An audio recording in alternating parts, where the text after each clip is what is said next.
नमस्कार, मैं अनिल और आप देख रहे हैं एफएस न्यूज। इस वक्त हम मौजूद हैं नगर परिषद के सभापति के उम्मीदवार हैं कुणाल आनंद जी।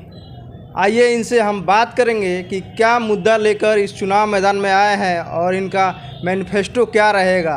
बहुत सारे प्रतिनिधि उतरे हुए हैं इस चुनाव मैदान में और बड़े बड़े वादे कर रहे हैं कि हम ये कार्य करेंगे। और चलिए कुणाल आनंद जी से हम बात करेंगे कि इनका मैनिफेस्टो क्या है।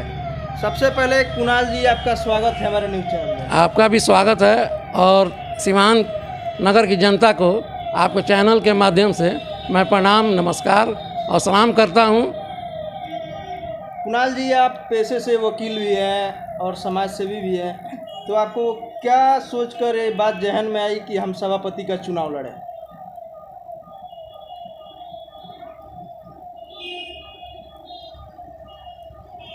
सीवान के जनता को जो वास्तव में त्राहिमाम है, कहीं विकास नहीं हो रहा है, वर्करों की उपेक्षा हो रही है और कोई काम धरातल पर नहीं दिख रहा है।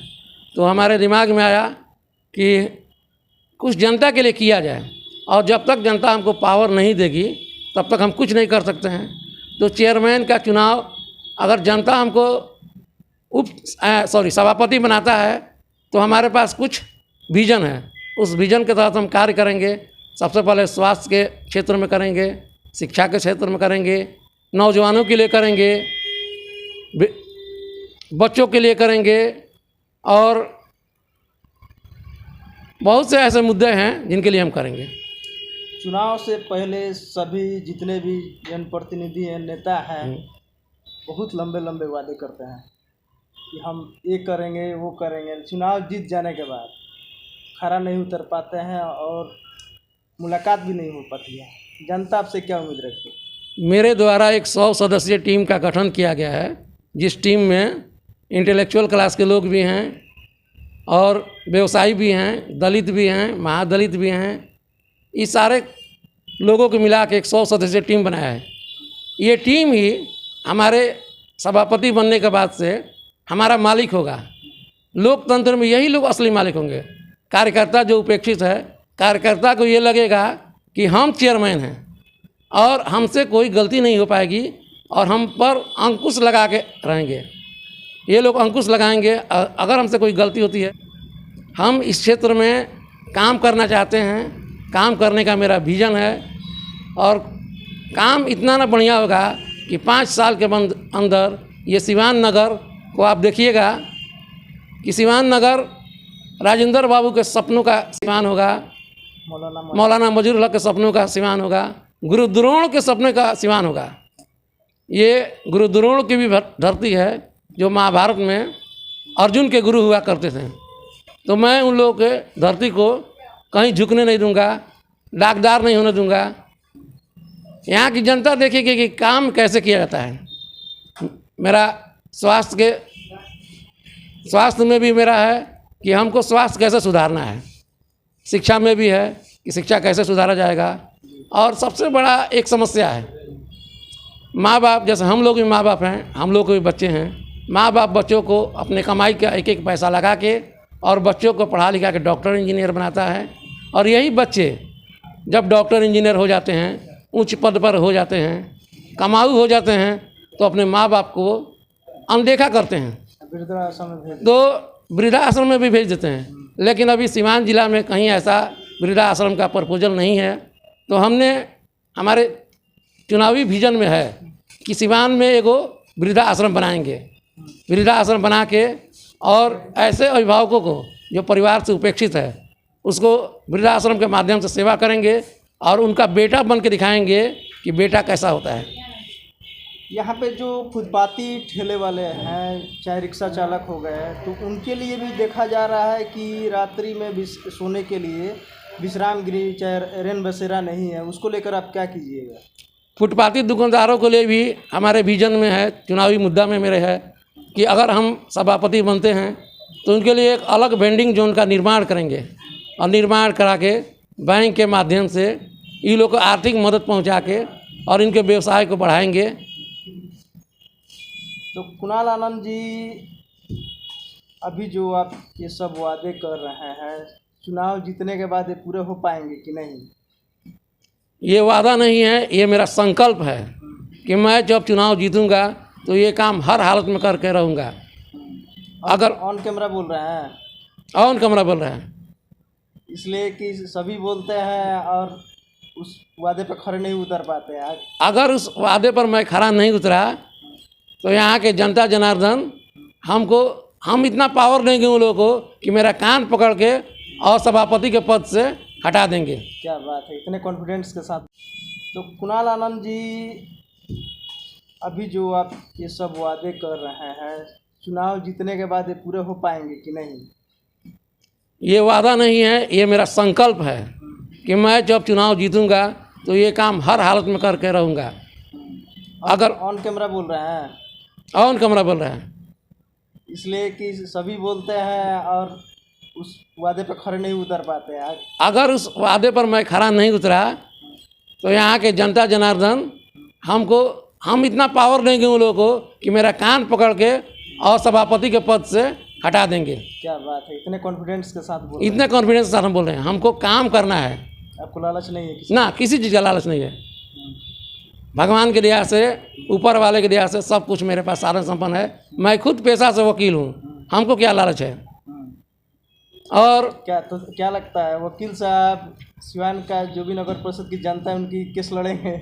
नहीं, उसके लिए हम बता रहे हैं, उसके लिए हमारे मैनिफेस्टो में भी है कि 10 वकीलों का एक टीम बनाएंगे जो टॉपर वकील है, और टीम बना के और महीना में एक दिन जो भी गरीब एक कैंप लगाएंगे, और कैंप लगा के जो आपसी भाई भतीजा का विवाद हो, पति पत्नी का विवाद हो, उनका समाधान कराएंगे आपस में बैठा के। प्रशासन भी रहेगा, प्रशासन के माध्यम से प्रशासन को भी अपने टीम में रखेंगे कि समाधान हो, कि आपसी झंझट के चलते जो हत्याएं होती है वो नहीं हो। कोई परिवार बर्बाद हो जाता है, कोई परिवार बर्बाद होता है, कई परिवार, पति पत्नी में विवाद है, उसको बैठ कर सुलझाया जाएगा। कोई ऐसा चीज़ नहीं कि जो सुलझाया नहीं जा सकता है। लेकिन मेरा मेन मैनिफेस्टो है बेरोजगार, जो बेरोजगार हैं हर वार्ड में भी कहते हैं, हर वार्ड में 10 बच्चों को टीम बना के, और 1 साल में कम से कम 40 गो वार्ड है, 400 बच्चों को हम बिजनेस के माध्यम से, प्राइवेट जॉब के माध्यम से, ये हम नहीं कहते हैं कि गवर्नमेंट जॉब दिलवा देंगे, लेकिन इस सब माध्यम से 400 बच्चों का मेरा विजन है कि 400 बच्चों को स्थापित करना है, बेरोजगारी दूर करना है। तो अगर 400 बच्चों को हम 1 साल में बेरोजगारी दूर करते हैं तो 5 साल में हम 2000 बच्चों को बेरोजगारी दूर करेंगे। और हम वादा नहीं करते हैं जो आज बोल रहे हैं, चुनाव जीतने के बाद भी यही बोलेंगे, विकास करके दिखाएंगे। महापुरुषों की इस धरती को कहीं शर्मसार नहीं करेंगे, सम्मान करके देखेंगे।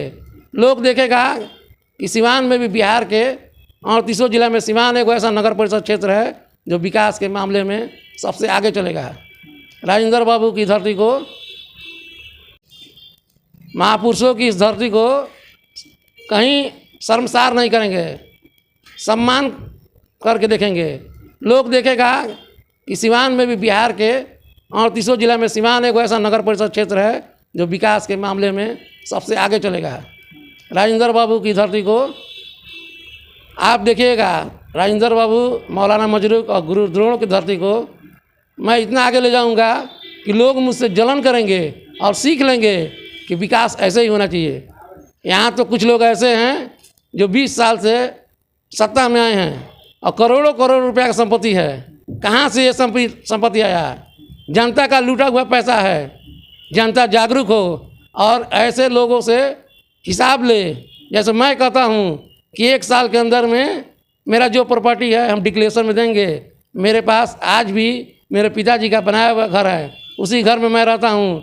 कोई अलग से जर जमीन नहीं खरीदा हूँ, किसी को लूटा नहीं हूँ, किसी को सताया नहीं हूँ। अपने वकालत पेशा से ही कुछ लोगों को मैंने हमेशा कुछ लोग का कल्याण किया है।